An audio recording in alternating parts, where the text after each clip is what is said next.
Hey, it's me again. Where I left off is after the provisional licensing 6 a.m., so I'll say now they're fighting the big three. Now, since everyone got their thing, everyone will be taking a shot at them except for Deku. The reason being is that Deku has already fought each of them, and has kinda beat all of them. So, each Class 1A takes up their positions, and Mirio does what she does. So she goes straight into the ground.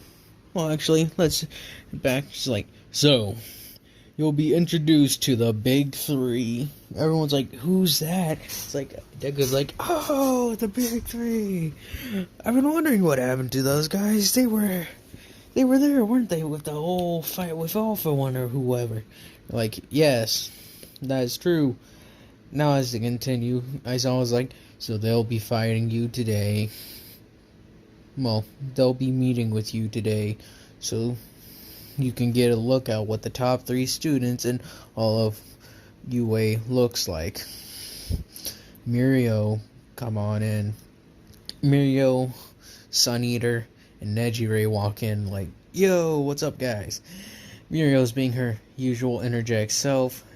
Sun Eater's cowering in the corner. Nejire's going around the room and she sees Deku. She's like, hey, Deku, how's it going? He's like, Nejire. Sort of like gives her a bear hug. Like, Nejire, been too long. And I'll say Sun Eater sees Deku. He like walks over, hey, Deku. He's like, Sun Eater, good to see you. And like bear hugs him. He bear hugs the both of them. It's good to see you both. He's like, Mirio. He's like, as his arms open, he like bear hugs her. She's like, good to see you too, Declan. Ah. And like pats him. They're all like, wait, you know them? He's like, yeah. Oh, might introduce me to them. He has like Sun Eater in like a little headlock. Oh, so how's things been? He like takes Sun Eater aside. He's like, how's things been, my friend? He's like, they've been good. They've been great. I thought you were just kidnapped by villains like not too long ago, and I'll live. They can't do anything to me that hasn't been done before, or even hurts anymore. I thought they wanted to take one of your eyes. They did. When I find them, I will give him a black eye. He like goes to say, I will do what he was going to do. I was like, no, you won't. Why? Because we need him. You going around torturing people won't help you either. He's like, fine. I'll be able to give him a black eye. That goes all for payback, if it's like for something like that. If someone like just sort of stabs him, he's like, stop it. But if someone tries to take an eye or something like that, that's when he gets mad. Because they want to experiment. Cutting him, he will heal for that just fine. And he doesn't really feel it a lot. It's like sort of like stubbing your toe. You go, but you don't really like cry. Depending on how hard you stub your toe, at least. The one time I stubbed it so hard was that it was not painful, it just kind of hurt. But going on from that, he's just discussing. He's like, Miro has her whole talk, so you all gotta be ready. So how about we all fight?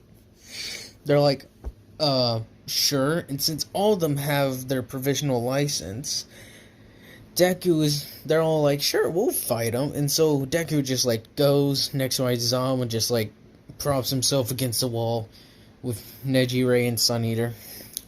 Mirio's like, you guys ready? They're like, where'd she go? And the first one to pop up is still Jiro, so she'll freak out like, ah! No, I'll say it's Sero. And he sees it, he's like, what the? Ah! And just hits him right in the side. As that continues on, Class A is just taken down one by one. Todoroki tries to form her little ice wall and fire. Since Mirio can go straight through him, it's still gut punches, gut punches, gut punches. The only one that's really able to keep standing is Bakugo or Katsuki, but that's because of her mobility, so she can sort of like keep away. And I'll say Kaminari is still there, so she's like, oh, so you're the one Deku was talking about. Don't know if I introduced them earlier. She like sort of saw him, I'm pretty sure. Never really. No, wait. Yeah, they'd seen each other before. I am so sorry, I forgot about it, but some of this plot kind of gets lost on me.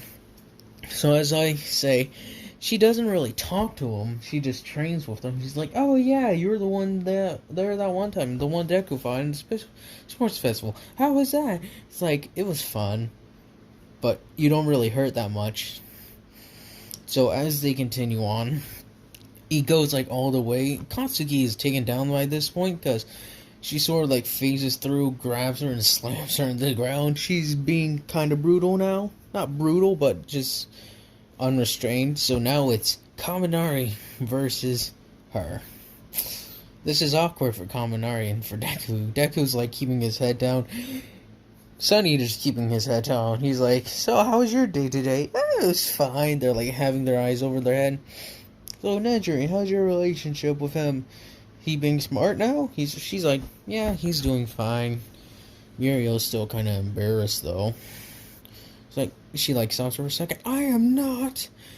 Oh, Class 1A is like, what? It's that guy with both of them? What? Oh, I don't care right now, Mineta. Just stop. Doesn't matter. Oh, that hurts. Now, since Mira has started tapping into one for all, I don't think that's how it goes, but that's how most people do it.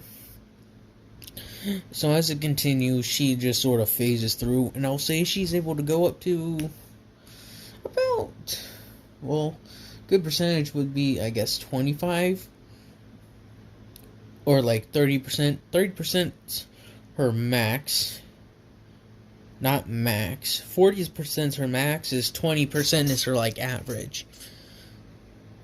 Maybe. I don't know. I'll just say that. So as that continues on, she sort of does her, like, jumping, like, and smashes Kaminari right in the side with a right hook. He starts to feel it, because she keeps on aiming for the same spots. She once, like, cracks Kaminari, like, in the face, like, jaw hit, and sends a couple of, like, a tooth out. He gets angry at this and charges up. He's like, I keep on making these noises. I listen back to it and it makes me go like, oh, why do I do that? But as I continue and digress, she ends up, I'll say Kaminari gets a good hit off or so. So as it continues, the other two sees Kaminari can hold his own against Mirio. She's going like all in. He's going all in. They're sort of evenly matched. Deku's, like, at this point, Deku's, like, stood up because he's no longer flustered and he's just watching their movements and seeing, like, where one could have taken a blow, where the other one could have dodged, where the other one could have blocked. He's just looking at this and studying them.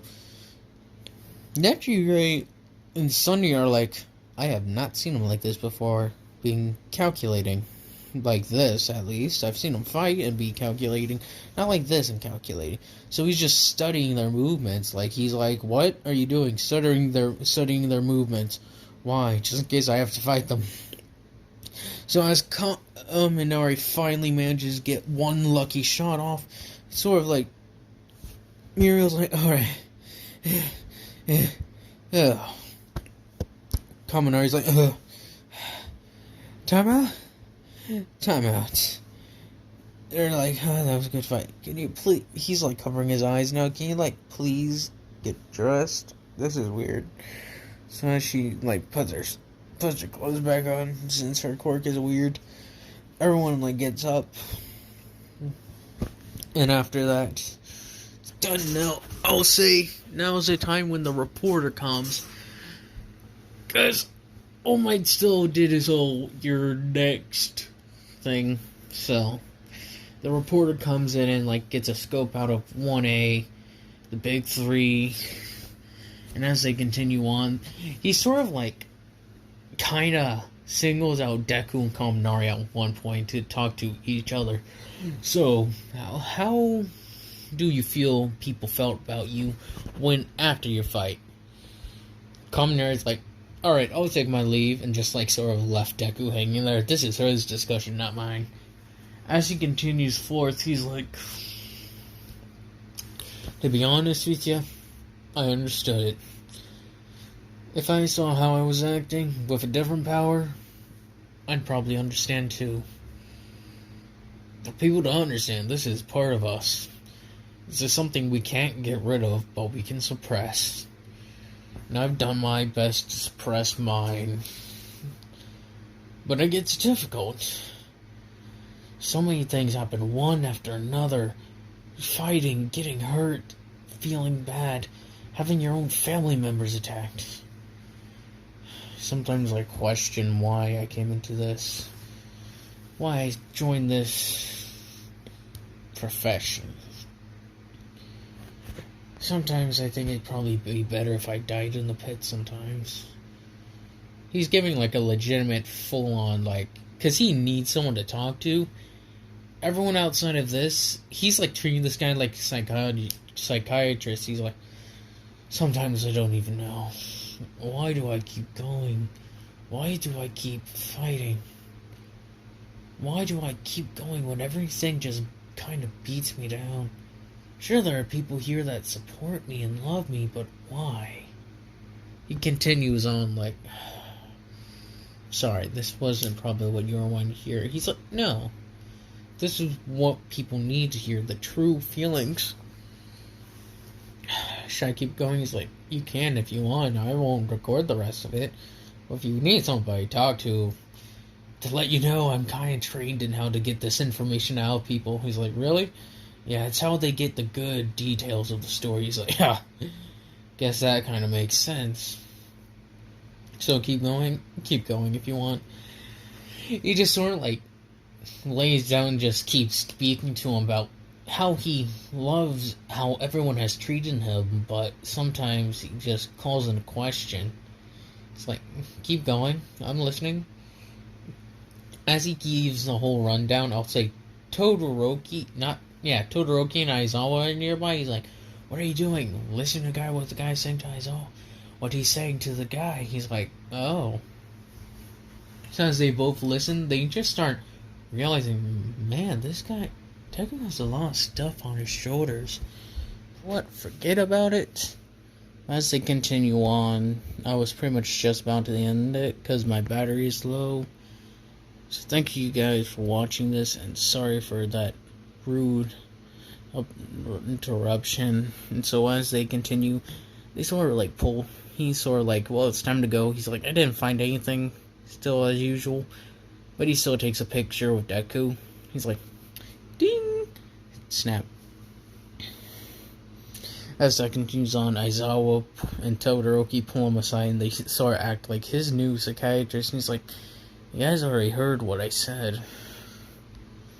But I'm okay. I'm not depressed or anything like that. It's just, it's hard sometimes, you know. Aizawa's like, yeah, I understand. Todoroki's like, yeah, I understand. He's like, I'm kind of tired, so I'm just gonna head to bed.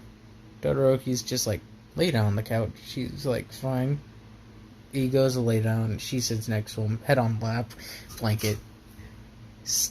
Typical anime thing. So he's just like, she's sort of just petting his hair.